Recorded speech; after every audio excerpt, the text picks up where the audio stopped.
Taste the Daily.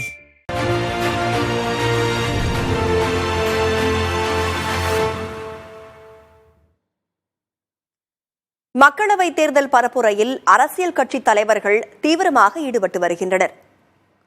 குற்றச்சாட்டுகளும் பதிலடிகளுமாக வாக்கு வேட்டையாட வருகிறார்கள் தலைவர்கள்.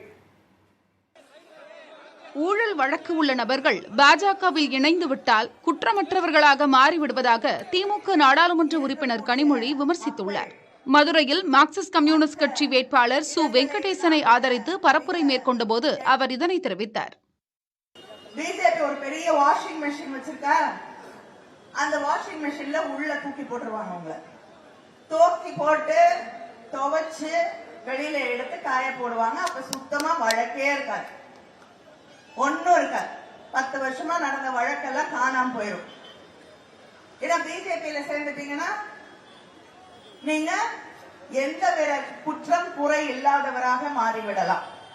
ஆனா மீதி அத்தனை பேர் காங்கிரஸ் உடைய வங்கி கணக்குகள் எல்லாம் முழக்கப்பட்டிருக்கிறது. 2 முதலமைச்சர்கள் சிறையில இருக்காங்க. துணை முதலமைச்சர் மாத கணக்கிலே சிறையில இருக்கிறார். இங்கே ஒரு அமைச்சர் செந்தில் பாலாஜிக்கு பெயிலே கொடுக்க மாட்டேன்னு நிக்கிறாங்க. ஈரோட்டில் தமிழ் மாநில காங்கிரஸ் கட்சி வேட்பாளர் விஜயகுமாரை ஆதரித்து பரப்புரை மேற்கொண்ட அண்ணாமலை, சைக்கிள் மெதுவாக தான் செல்லும், ஆனால் இலக்கை சரியாக சென்றடையும் என்று தெரிவித்தார்.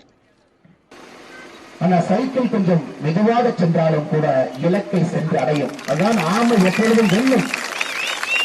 இன்னைக்கு அவங்க நினைக்கலாம், நாங்களாம் வேகமா ஓடுறோம், ஆமை மெதுவா வருது. ஐயா, நமக்கு எல்லாத்துக்குமே ஆமை கதை தெரியும், ஆமை முயல் கதை தெரியும். நல்லா நான் வச்சுக்கணும். ஈரோட்ல இன்னைக்கு சைக்கிள் சின்னம் ஆமை தான். ஆனால் ஆமை முயல் கதையில கடைசியாக வெல்லப்போவது எப்பொழுதும் ஆமை என்பதை நீங்கள் யாரும் மறந்துவிடக்கூடாது. அடுத்த 13 நாட்கள் எல்லாம் ஓடுறவெல்லாம் படுத்துருவான். யாரெல்லாம் ஓடுற எல்லாம் சைடு வந்துருவான். ஓடுற மாதிரி தெரியும். ஊர் அமைச்சர்கள், களப்பணியாளர்கள், பணம், அது இது.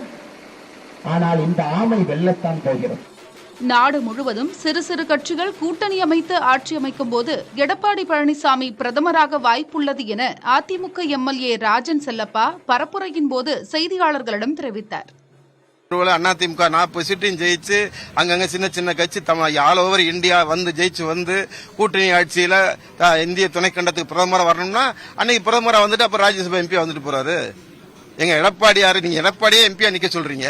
டிடிவிக்கு வந்து தேவையில்லாம ரொம்ப வெளுக்கிறாரு. நாங்க ஒருவேளை எல்லா சிறு கட்சிகள், அனைத்து மாநில கட்சிகளும் சேர்ந்து எடப்பாடியார் ராஜேந்திர மிக்கவர், திறமையானவர் என்று உணர்ந்து அவரை பிரதமராக, எப்படி தேவகவுடா பிரதமரானாரோ, எப்படி சந்திரசேகரன் பிரதமரானாரோ, அது மாதிரி அரவிந்த் எடப்பாடி பிரதமராக்கும் நினைக்கும் போது அன்னைக்கு நாங்க ராஜ்யசபா எம்பி ஆகிட்டு போறோம்.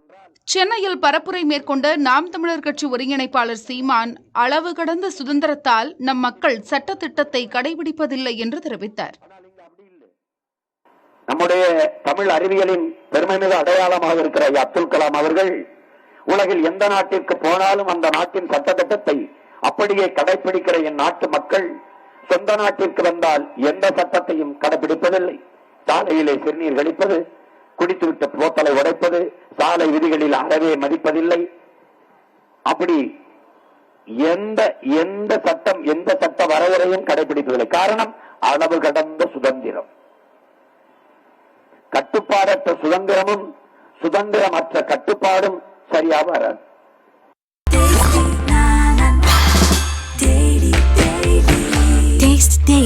Taste the Daily.